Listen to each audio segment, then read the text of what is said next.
avant de passer, on va donc démarrer ce conseil municipal. Après vous avoir dit que Nadine Morisseau s'excuse et qu'elle m'a donné procuration, j'aimerais vous demander l'autorisation de rajouter 3 petits points à l'ordre du jour. Donc vous avez vu déjà qu'il y a un plan de financement pour la révision du PLU, demande de fonds de concours communautaire. Donc la communauté de communes est en train de préparer tous ces dossiers pour les soumettre au bureau et il manque des plans de financement en tous les cas dans l'ordre ou dans la façon de les présenter. Et donc je vous demanderai également une délibération pour le plan de financement de la restauration de l'orgue de l'église Saint-Nicolas. Donc ça c'est un point supplémentaire, on traitera en même temps que le point numéro 9. Guide des plus beaux villages de France et estimateur des dégâts de gibier rouge. Donc 3 petits points. Plan de financement pour la restauration de l'orgue de l'église Saint-Nicolas, guide des plus beaux villages de France, estimateur des dégâts de gibier rouge. On est d'accord? Merci. On va passer donc à l'ordre du jour.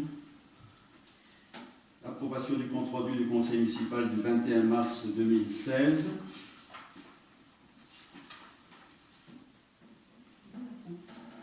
Approuvé? Merci. Tout le monde est d'accord? Alors, communication d'hiver. Alors, quelques communications. Donc, les travaux du local commercial multiservice se poursuivent sur le planning globalement respecté à une semaine près. Le gros œuvre se termine, le charpentier est arrivé ce matin. Donc, rien de particulier à préciser. En ce qui concerne la restauration des orgues, les travaux s'effectuent en atelier. Et il y aura une visite sur place à l'atelier Boer le 2 juin prochain à 14h30. Et donc ceux qui seront intéressés, ceux qui seraient intéressés pour nous accompagner à Sarralbe, départ à la mairie à 13h précise. Pour être à 14h30 à Sarralbe. C'est quel jour de la semaine? Le 2 juin, c'est un jeudi. Ça, je ne suis pas sûr, pour vérifier, mais c'est le même jour que la dernière fois, dès que j'en étais. 2 juin, c'est quel jour? C'est un jeudi. Jeudi. Oui. Donc le jeudi 2 juin, visite à l'atelier. En ce qui concerne le chemin piétonnier sécurisé vers Raisin, le chantier démarre le 17 mai prochain. Mardi la semaine prochaine, et la première réunion de chantier aura lieu le lundi 23 mai à 14h.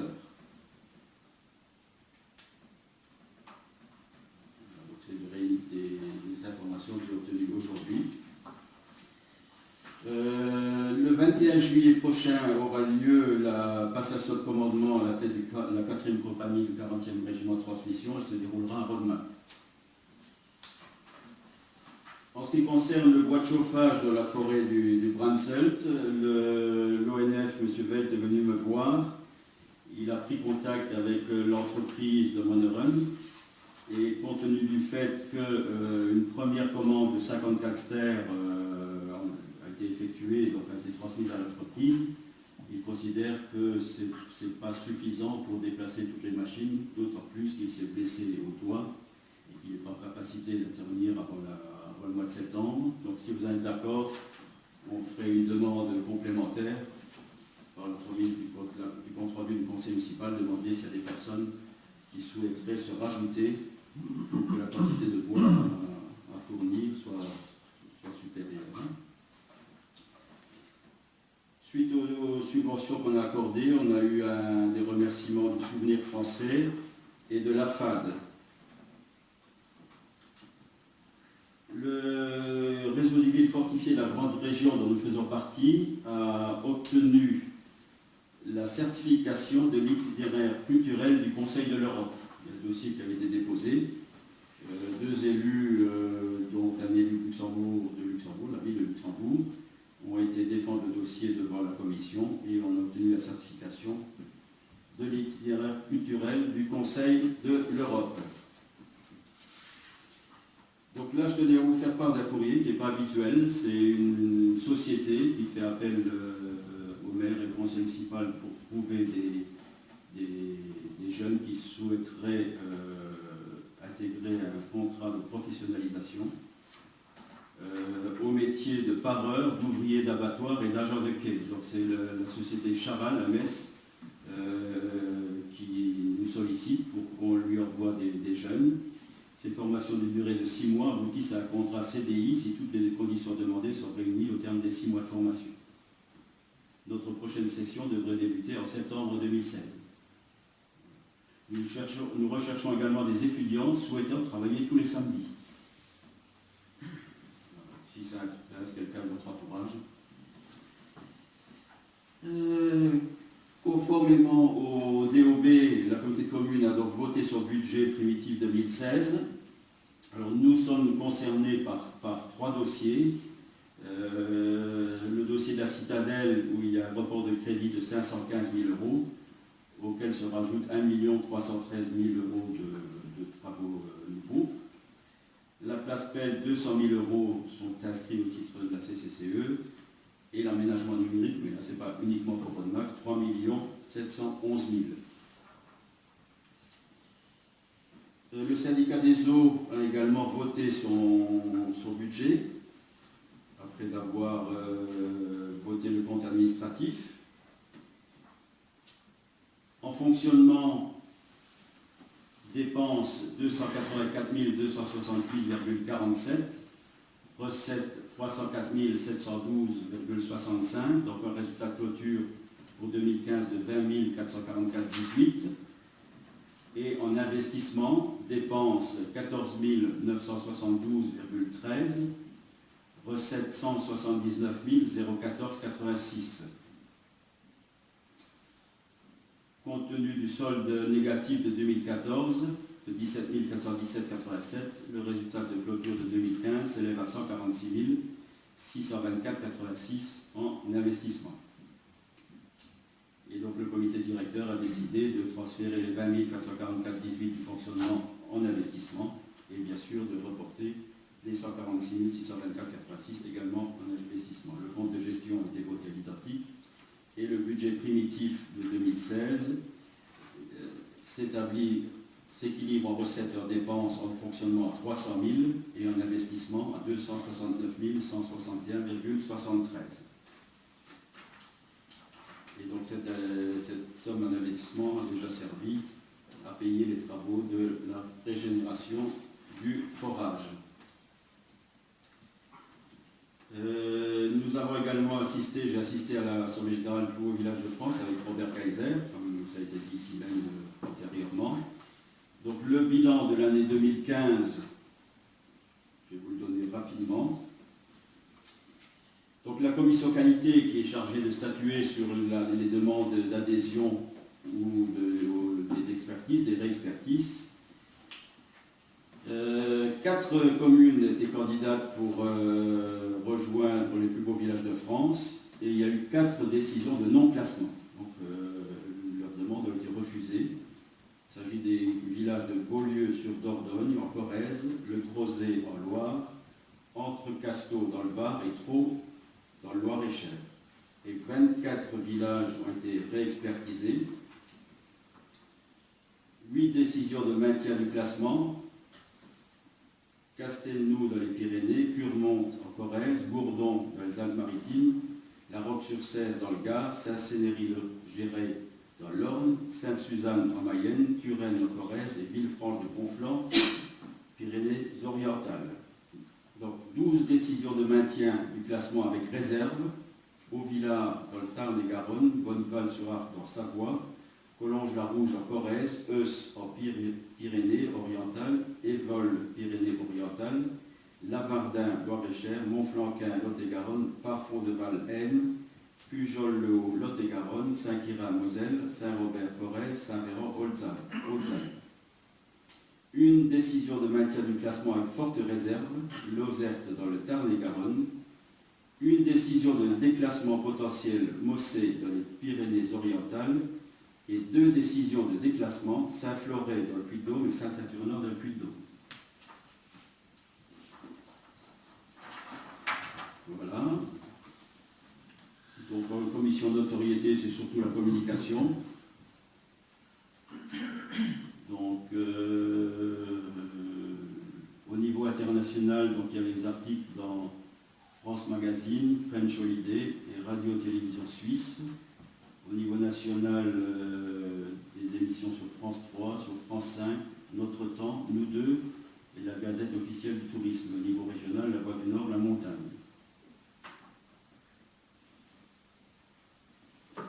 Alors, on en reparlera tout à l'heure, mais s'agissant des produits sous marque, l'année 2015 a été consacrée en grande partie à la conception du guide touristique édition 2016, en partenariat avec Flammarion, le nouvel éditeur de l'association. Donc, ce guide a été édité, on en parlera tout à l'heure. Donc, le total des ventes de la carte routière Michelin, 1315 ont été vendues en 2015, 2365 sélections par guide touristique et 55 albums sélection touristique. Donc le site internet a été visité par 1 276 393 visiteurs. C'est quasiment stable par rapport aux années précédentes. Donc Facebook également. Donc le Pogo Village de France accompagne, bien sûr, vous le savez, le marché au Patron de Mag, la journée européenne des métiers d'art.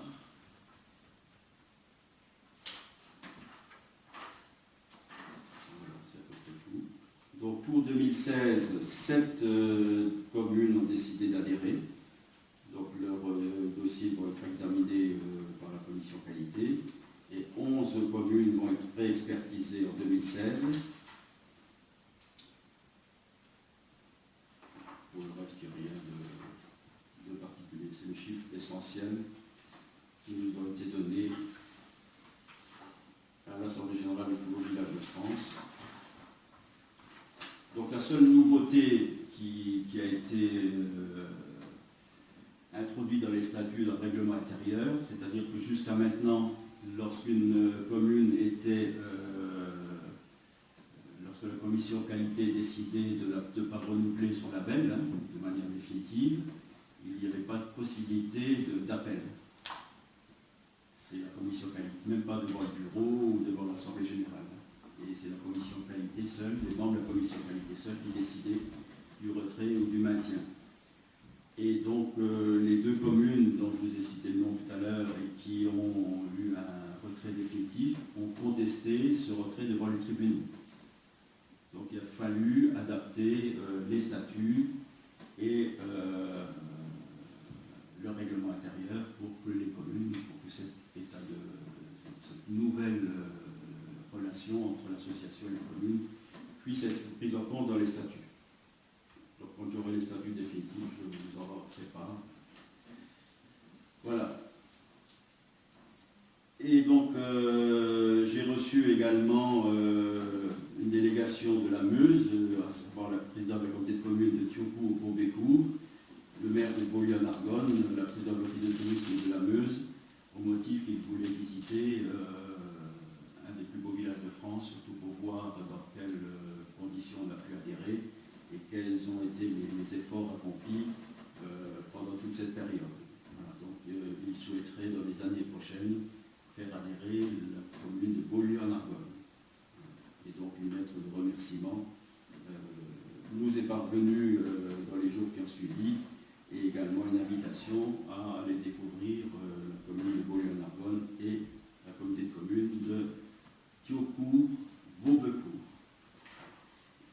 Voilà quelques informations que je souhaitais vous communiquer. Alors,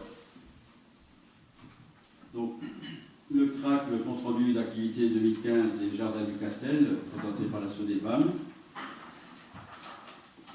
Donc l'année l'année dernière, je vous ai fait part de la quasi-totalité du rapport, comme c'était la première année de ce mandat. Donc cette année, je vous prépare, je ne vais pas vous répéter la même chose que l'année dernière, puisque chaque année on reprend les mêmes éléments depuis l'origine. Je vais vous faire part de ce qui est intervenu au cours de l'année 2015 et également vous faire part de ce qui est prévu pour 2016. Alors, en 2015, 8 actes de vente ont été signés sur les parcelles de la première phase. Et les fonds de l'eau, vous savez ce qui est derrière les maisons du lotissement, qui est, enfin, de la maison, des maisons en vente qui sont derrière Jean-Marc Leclerc, les fonds de parcelles 3, 4, 5, 8 et 9 ont été vendus aux riverains du lotissement, donc de ces parcelles-là. La réalisation du petit collectif sur le lot numéro 31 a été abandonnée, faute de rentabilité pour le promoteur. Le marché de l'intermédiaire ne trouvant pas de demande sur remarque, il a été décidé de recouper cet îlot pour créer des parcelles individuelles au nombre de 4. Voilà, donc ça c'était pour 2015. Également, pour mémoire, des discussions ont débuté avec Bouygues Immobilier en 2012 pour acquérir 2 îlots de maisons en vente situés sur les phases 2 et 3. Début 2013, un accord a été trouvé avec le promoteur qui s'est engagé à valoriser 7173 m² de terrain correspondant au lot numéro 31 de la phase 1 et l'îlot de maison en vente situé sur la deuxième phase pour un montant global de 933 000 € hors taxe. Au final, un compromis de vente a été signé le 23 septembre 2013 entre la Sodebam et Bouygues Immobilier. Il porte sur la création de 13 logements, donc, qui sont aujourd'hui terminés, dont le montant s'élève à 691 000. Un permis groupé valeur division a été déposé et obtenu en ce sens. L'acte de vente définitif a été signé au 30 septembre 2014. Les travaux de construction ont démarré en mois d'octobre 2014. Ils ont pris fin à travaux de viabilisation inclus pour se regrouper en novembre 2015. Donc actuellement, les présidents arrivent, je crois qu'il y en a 5 ou 6 qui sont arrivés. Alors, sur la première tranche, il est prévu la signature de 5 actes de vente pour l'année 2016. Prévision parcelles 4, 19, 20, 31 et 32. Les fonds de parcelles 1, 2, 6 et 7 que les riverains n'ont pas souhaité acheter seront vendus avec les parcelles adjacentes du lotissement, sauf que les maisons qui correspondent aux parcelles 1 et 2 ont changé de propriétaire, donc ces deux propriétaires souhaitent acheter les fonds de parcelles, donc c'est en cours de vente.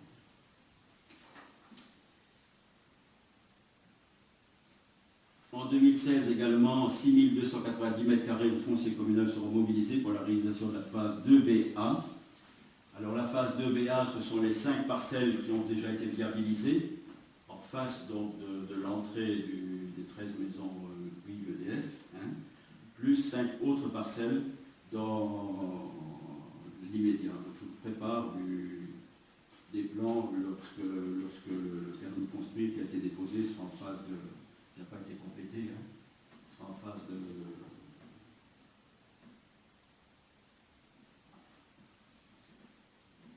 Donc ça c'est pour l'année 2016.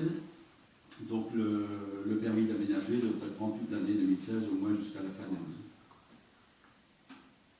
Qu'est-ce que je peux vous dire encore? Les 30 000 € ont été versés au groupement de maîtrise d'œuvre pour la supervision des travaux de la tranche 2A, la modification du document d'urbanisme, modification certifiée et la mission d'architecte conseil.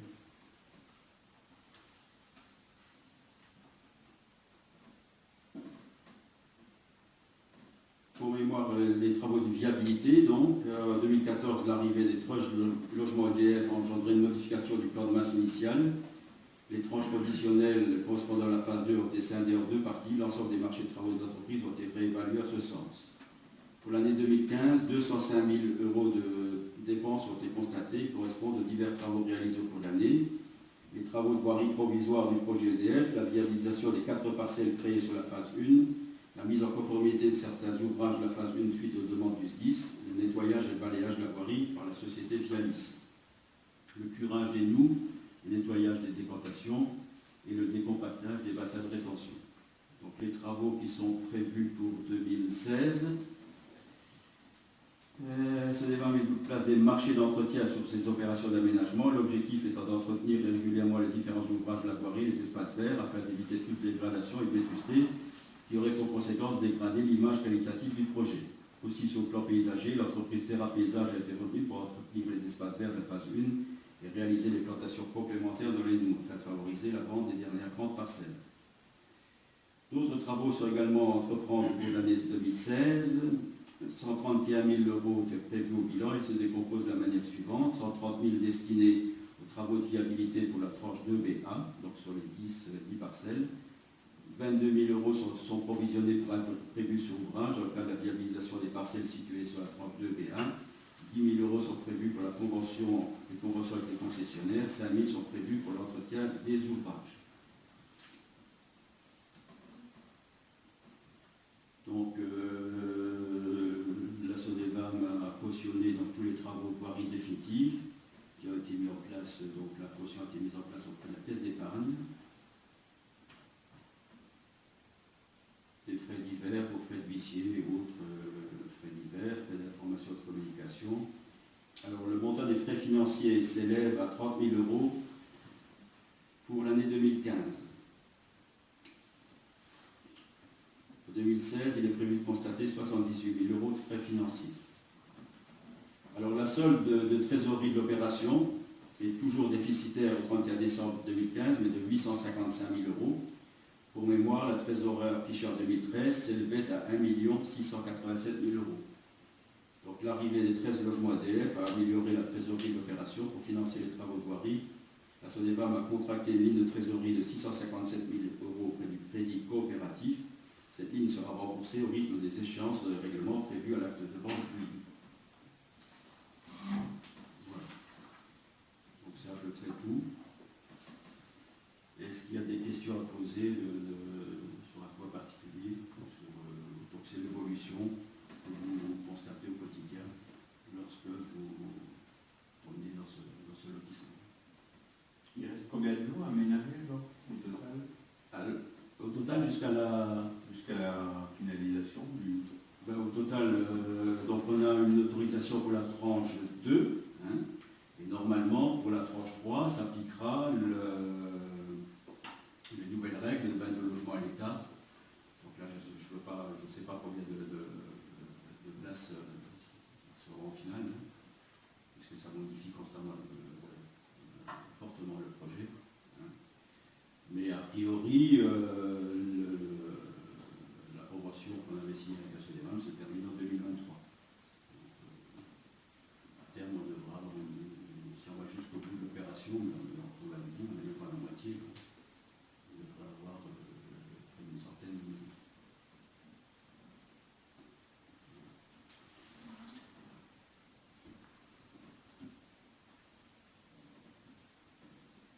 Voilà. D'autres questions?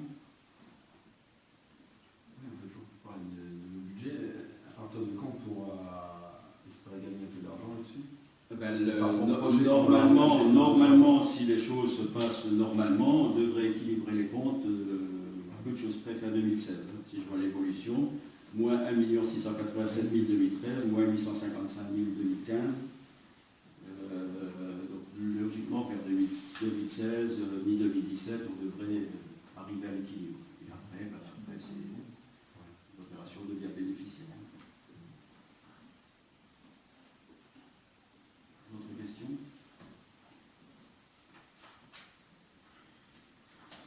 Non? Donc c'est pour communication. Donc, acceptation de chèques. Donc on a 3 chèques à encaisser. Le premier, c'est le solde du lampadaire qui a été remplacé à Zemin. Donc le solde s'élève à 794 €. On a un chèque également de 37,48 € de Groupama, qui nous rembourse 50% donc de l'acquisition d'extincteurs. Donc comme on a acheté un extincteur pour l'église, on nous rembourse la moitié, 37,48 €. Et le troisième chèque, c'est un chèque de Groupama de 300 € qui nous rembourse les honoraires d'avocat dans le cadre du recours gracieux contre les délibérations du 7 septembre, 5 octobre, etc. C'est le recours déposé par Bernard Ritz en date du 3 novembre 2015. Donc, j'avais accusé réception de ce recours le 9 novembre et le délai pour déposer un recours au TA s'est écoulé le 6 janvier 2016. Il n'y a pas eu de recours au TA et donc là, Groupama nous a remboursé les frais d'avocat à hauteur de 300 €. Donc il y a 3 chèques encaissés. 794, 37,48 et 300. Des questions? Non.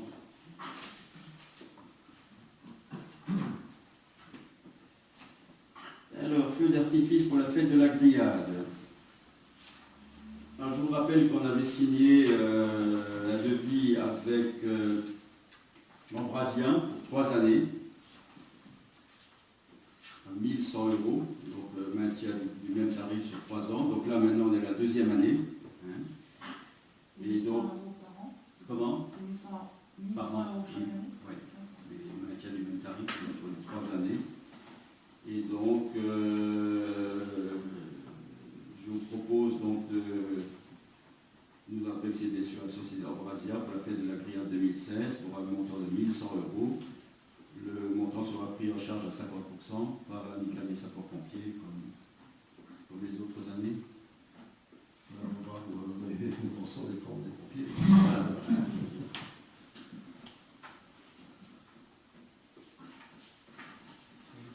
C'est quand? Alors, c'est le 7 mai, 10 août.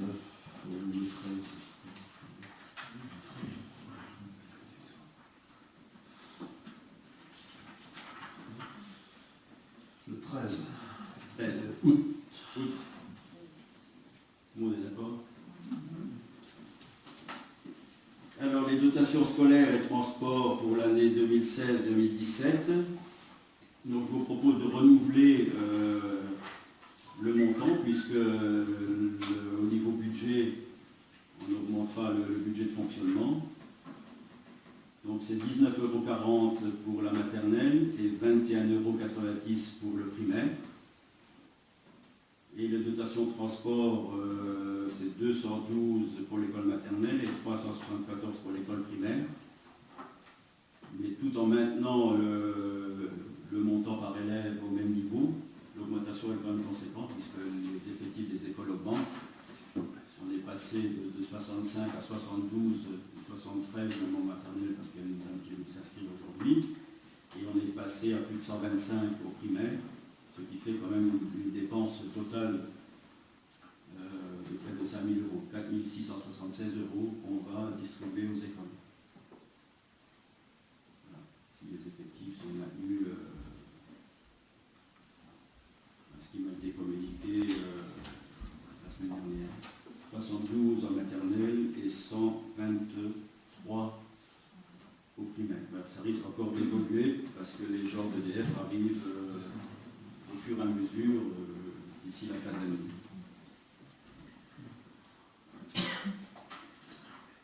Est-ce qu'il y a des nouvelles classes? Non, il y a l'ouverture de classe à partir de 130. Ouais. Donc, ça ne sera pas le cas cette année. Ça ne sera pas le cas l'année prochaine, puisqu'il y a une forte classe du primaire 30 ou 31 qui va à leur 6e. Donc, l'année prochaine, il y aura probablement une diminution. On est loin d'ouvrir les classes.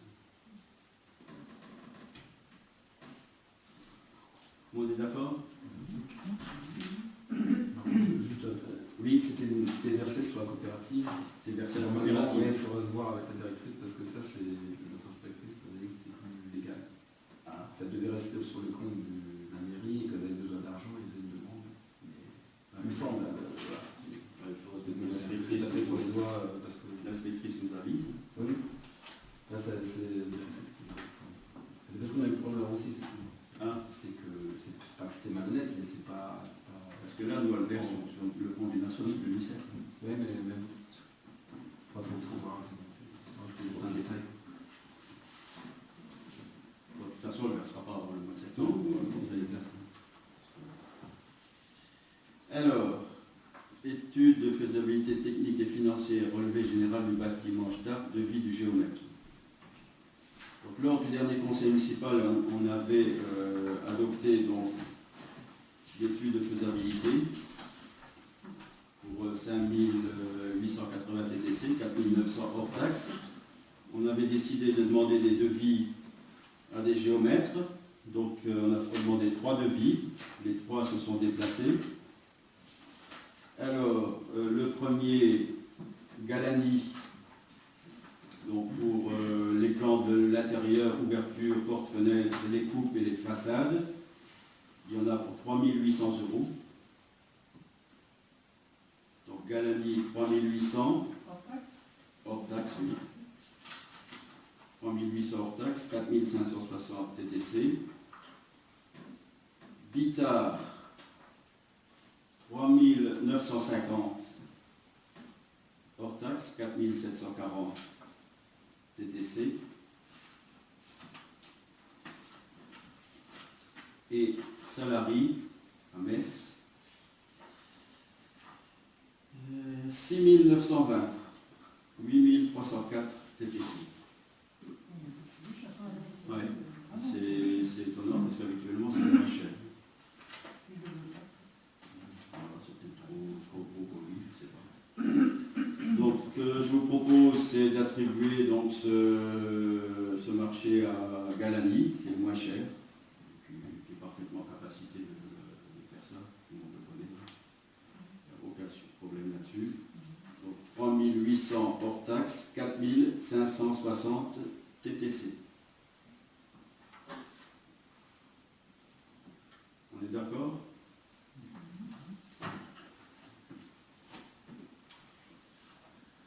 Alors, révision du flux, demande de fonds de concours communautaire, plan de financement. Donc on avait décidé le 18 janvier dernier de faire une demande au titre du fonds de concours et la communauté de communes nous a fait un courrier pour nous dire que le dossier était incomplet. Il faut que le fonds de concours, enfin la demande, le plan de financement figure dans la délibération avec le détail, tranche ferme, tranche conditionnelle, la subvention déjà obtenue, le pourcentage, etc. Donc, je vais vous lire le nouveau modèle de délibération.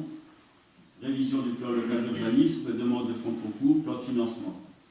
Vu la délibération du 18 janvier 2016 autorisant le maire à faire la demande de subvention au titre de fonds de concours communautaire pour la période 2015-2019, le conseil municipal, après en avoir délibéré, adopte le plan de financement comme tel. Coût de révision du PLU, 39 915 hors taxe tranche ferme, 4 627,50 tranche conditionnelle, soit au total 44 542,50 €. On a obtenu une dotation générale de décentralisation 2015 de l'État pour 5 520 €, donc qui correspond à 12,4% du montant hors taxe. On demande un fonds de concours de la CCCE pour 19 511 €, qui correspond à 43,8%. Reste à charge de la commune 19 511,50 €, 43,8%. Donc c'est simplement une mise en forme différente de la délibération qu'on a déjà prise. Et donc, au vu de cette délibération, le dossier devrait être complet, devrait passer au bureau dans les prochains temps. Et ensuite, il faudra bien sûr envoyer les factures visées par le comptable public pour toucher l'argent. Pas de souci. Il en est de même donc pour la restauration de l'ordre de l'église. Restauration de l'ordre de l'église Saint-Nicolas, demande de fonds de concours, plan de financement. Vu la délibération du 9 novembre 2015 autorisant le maire à signer les marchés et les demandes de subventions à intervenir, le conseil municipal, après en avoir délibéré, autorise le maire à faire la demande de subvention au titre des fonds de concours communautaires pour la période 2015-2019 et adopte le plan de financement suivant. Restauration de l'ordre, donc l'entreprise Freddy Bauer pour 85 988 € hors taxe. Maîtrise d'œuvre, chantier Christian Lutz, 7 816 € hors taxe. Au total, 93 804 hors taxe. Subvention, direction régionale des affaires culturelles, 18 761, donc 22,38%. Fonds de concours CCCE, 37 521, donc 40% de subvention. Les fonds libres communaux, 37 522. Également 40%.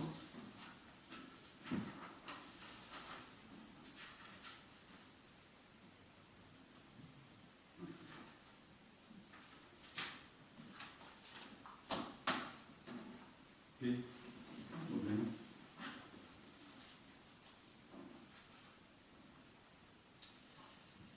Alors, j'ai reçu un courrier d'une personne de Zemin. Donc ça ressemble au courrier qu'on a déjà reçu antérieurement lorsqu'il y a des projets personnels qui sortent de l'ordinaire. Hein. Et donc c'est une demande qui provient de Mlle Jennifer André, 1 rue des Calvaires à Zemin. Monsieur le maire, dans le cadre de mes études d'ingénieur à l'Institut Polytechnique La Salle Beauvais, section agriculture, environnement, agroalimentaire, je suis amené à effectuer un stage à l'étranger à l'université de Rockhampton en Australie. Ce stage se déroulera du 30 mai 2016 au 30 septembre 2016. Je rejoindrai l'équipe du département biologie en tant qu'assistant de recherche. Ma mission se portera sur la préservation du milieu naturel des koalas, espèces menacées de disparition. Je serai amené à travailler sur le terrain, forêt tropicale, subtropicale et d'eucalyptus, afin d'étudier leur habitat, la faune et les communautés agricoles. L'objectif étant de découvrir les aspects pratiques des écologies de terrain, d'étudier la gestion des données et d'effectuer des reportings. Cette expérience me permettra aussi ainsi de mettre en pratique les notions acquises au cours de mes 2 premières années d'études, mais également de découvrir une nouvelle culture, d'approfondir mes connaissances de la langue anglaise et constituera sans aucun doute une expérience personnelle très enrichissante. Le déroulement de ce séjour en Australie génère des frais conséquents, avion et hébergement. C'est pour cette raison que je me permets de solliciter de votre part l'attribution d'une subvention qui m'aidera à financer ce stage. Voilà. Donc antérieurement à des demandes similaires, on avait attribué 150 €. Si vous êtes d'accord, ça va. Attends, combien de temps 30 mai au 30 septembre. Ok. Alors, comme je le disais antérieurement, le guide officiel des plus beaux villages de France donc, a changé de style. Et donc, c'est Flammarion qui a pris le relais, puisque la société précédente a fait faillite. Alors, ce guide officiel, donc je lis le courrier. Monsieur le maire et chers collègues, comme nous vous l'annoncions dans le dernier numéro de notre lettre interne.com et lors de notre récente assemblée générale Sainte-Suzanne en Mayenne, l'association a conclu un accord avec la société Flammarion, qui devient ainsi le nouvel éditeur du guide officiel des plus beaux villages de France. Nous avons le plaisir de vous adresser un exemplaire 6 juin. Tout en maintenant un prix public de vente à 16,95 €, un certain nombre de modifications, d'améliorations ont été apportées vis-à-vis des éditions précédentes, incarnées notamment par un format légèrement élargi, donnant un caractère plus aéré au contenu, une présentation des villages par grands secteurs géographiques, nord-ouest, nord-est, sud-ouest, sud-est, une maquette plus claire et plus moderne avec de nouveaux intitulés de rubriques, une mise en avant des prestataires partenaires du Club des Amis des plus beaux villages de France, et des photographies renouvelées. Ce nouveau partenariat prometteur pour l'image et la notoriété de nos villages ne pourra toutefois porter pleinement ses fruits que si vous, principaux précepteurs de la destination plus beaux villages de France, y prenez une part active. Outil de découverte complémentaire pour les visiteurs désireux d'organiser leur venue dans nos villages, le guide et la carte routière Michelin constituent les principaux supports de promotion de notre réseau à l'échelle nationale et même internationale, puisqu'une version anglaise du guide, actuellement en cours de publication, sera également prochainement disponible à la vente en France, en Grande-Bretagne et aux États-Unis. Livraison prévue pour le début juin. Aussi, nous comptons sur votre soutien pour participer à cette dynamique et être le relais auprès des revendeurs potentiels au sein de votre commune ou de votre territoire. Dans cette optique, nous vous prions de bien vouloir trouver 6 jours à 3 exemplaires de contrebande. Et vous rappelons que participer à la revente de ces produits, c'est bénéficier d'une marge de 20% sur le prix de vente publique, disposer d'un outil de relations publiques, diffusion aux médias, représentants de l'État et collectivités partenaires, disposer d'un cadeau d'accueil, de fidélisation, de récompense aux habitants à l'occasion d'un mariage, etc.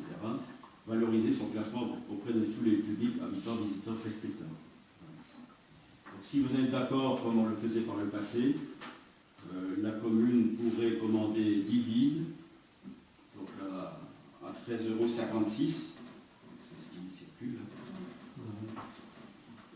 Et on peut le vendre donc à 16,40 €,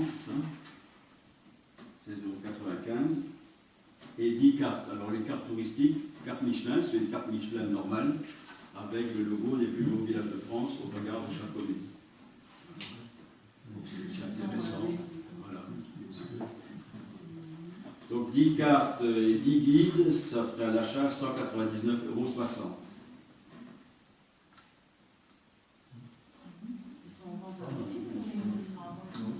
C'est par là. Comment? Si on va pas plus une année. L'office du tourisme. L'office du tourisme va pas aussi. Et ils en achètent. Ils vont reprendre aussi, oui. C'est la première fois qu'ils se font en anglais? Oui, c'est la première fois. C'est la première fois que ça se fait en anglais. On est d'accord? Oui. Merci. Juste pour mémoire, quel est notre engagement pour la commune sur les plus beaux villages de France, la participation qu'on a annuellement? Aujourd'hui, c'est le nombre d'habitants. 3 € par habitant. 3 € par habitant. Donc on a voté la somme au début d'année, puis la somme exacte. Puisqu'il y a 3 € par habitant, mais un recensement. 1723. Combien? 3723. 3723. Parce qu'il y a une certaine somme aussi pour les expertises et une autre somme pour. J'aurais pu s'en faire 3723. Juste par rapport à ce que vous disiez tout à l'heure, j'ai relevé quand même, parce que les commissions de révision, si j'ai bien compris, il y a 3 niveaux là, du statut, parce qu'il y avait la première chose que vous avez mentionnée, c'était avec réserve, avec forte réserve, et Ouais. donc il y a quand même des gradations, Il y a des qui gradations. permettent qu'ils ne virent pas les gens comme ça. Non, mais ça peut arriver. Oui, Ça peut je veux arriver. dire, Ouais. avant d'en Normalement, arriver il y a là, des gradations. il y a quand même des gradations. Alors, les gradations sont prévues pour que les gens puissent se mettre en conformité, c'est-à-dire le rapport d'expertise va déterminer un certain nombre de choses qu'il faut impérativement réaliser. Par exemple, je crois qu'il a été dit, pas ouvertement, mais lors de l'Assemblée générale, que les 2 communes qui avaient été déclassées n'avaient pas de PLU. On n'avait pas la volonté de faire un PLU. Or, après le cadre d'urbanisme, c'est éliminatoire, c'est-à-dire il faut appeler le cadre d'urbanisme. Et donc, il y a des possibilités que la commune, selon l'importance des choses à réaliser, ça peut aller jusqu'à 6 ans, entre 2 expertises. Le plus souvent, c'est 18 mois. Il y a les réserves. Si dans les 18 mois, vous n'avez rien fait, vous ne pas montrer l'effort de vouloir faire quelque chose, à ce moment-là, le déclassement, il est au bout. Et nous, dans la dernière révision qu'il y a eu, on est dans quelle catégorie? Nous, c'est avec réserve. Réserve. Ouais. Et ça c'était constitué de quoi? Des petites. Alors, la réserve, c'était de faire un effort sur l'économie. Uniquement. Ouais, Uniquement. Commerce? Ah oui. Commerce, oui, commerce. Tout ce qu'on a engagé depuis quelques semaines, quelques mois. Et ce qui a été rajouté aussi, c'est que finalement, quand il y avait un déclassement définitif, il n'y avait pas possibilité de faire appel. Et Maintenant, oui. c'est pas ça. Parce que les deux quand communes. Oui, mais là, ils sont vraiment dans le là, ils avaient déjà. Ouais. Ça veut dire que la commune n'a rien à faire. Mais bon, ce qui se passe aussi, c'est qu'il y a des municipalités qui étaient en place et qui avaient la volonté de faire, et d'autres municipalités qui ont pris la suite, qui ne sont pas intéressées par le label. Et donc, plutôt, et le président l'a bien dit, il demande à ces communes-là, plutôt que de dire, d'attendre qu'on vous dise déclassement, etc., que ces communes-là se retirent d'elles-mêmes, ça évitera pas mal de... Donc ce guide est réédité chaque année. Il est réédité chaque année. On voit jamais des communes qui dénouvellent. Il est réédité chaque année. On va en perdre. Ouais, il est réédité chaque année. Il y a une année où il n'a pas été édité, c'est 2015, parce que la précédente société a fait faillite. Là, il y a eu une année creuse qui Et donc, de mémoire, moi je crois qu'on était 156. 153. 153. Ouais, 153. Bon, le but, c'est de ne pas aller au-delà. C'est pas le- La limite, si une ou deux communes passent, c'est Ouais, pas aller. Très peu de communes qui ont obtenu leur adhésion au cours des dernières années. Sainte-Suzanne l'a obtenu, bon, l'université, on le propose, ça le mérite largement. Hein. Et Saint-Quérin, c'est quoi qui. Parce que Saint-Quérin, c'est près de chez nous.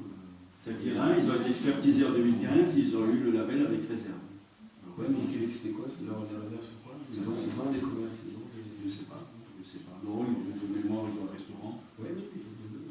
Mais je ne connais pas les réserves, hein. C'est pas précisé. Hein. C'est pas précisé. Non, c'est pas précisé. Je pense qu'ils sont mentionnés qu'à la commune, quoi, en fait. Oui, ils sont mentionnés quand même un peu. Oui, bien sûr. Ça va les autres. Vous avez sur Internet, ça va être. Alors, par contre, j'ai jamais eu l'explication par le maire de Sierre, pour moi. Hein. Sierre qui avait fait sa demande, ils ont été rejetés, mais de manière définitive. Oui, c'est de manière définitive. Je ne sais pas ce qu'il y a eu, je ne sais pas ce qui s'est passé. Le maire de Sierre n'en parle pas. C'est Miguel.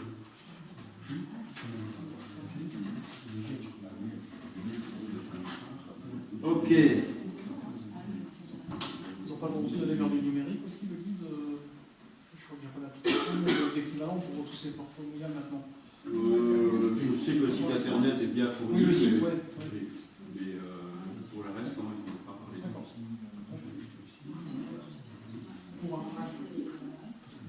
Mais ça, il faut que tu ailles sur ouais, le non, site. c'est ce que je Il y a plein de choses. Et le dernier point, donc on a eu un mail ce matin pour nous dire qu'il faut désigner un nouvel estimateur de dégâts de gibier rouge, puisque M. Jean-Claude Boer de Puy-de-Lange-les-Thionville est décédé. Donc j'ai téléphoné à la commune de Cattenom, parce que j'avais entendu dire que Cattenom avait quelqu'un de Fixem. Donc ils m'ont communiqué les coordonnées cet après-midi, c'est M. Schneider Armand, 18 rue de Metz, à Fixem. Lorsqu'il y a des dégâts occasionnés par du gibier rouge, il vient sur place et il estime le montant des dégâts. On va sans gibier, chevreuil et autres. Voilà, donc on va communiquer, on est d'accord, ce nom-là, donc à la DDT, qui pourra donc donner ses coordonnées lorsque quelqu'un fera appel à eux. Néder Armand, 18 rue de Metz à Fixem.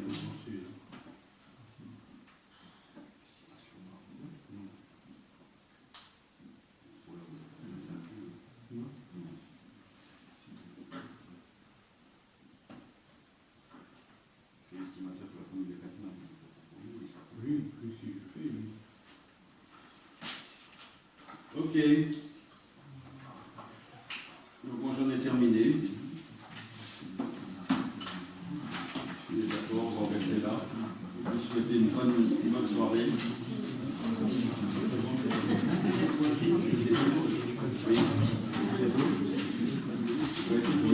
Vous signez le registre.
Oui, ça va même, mais ça va aller tout le temps.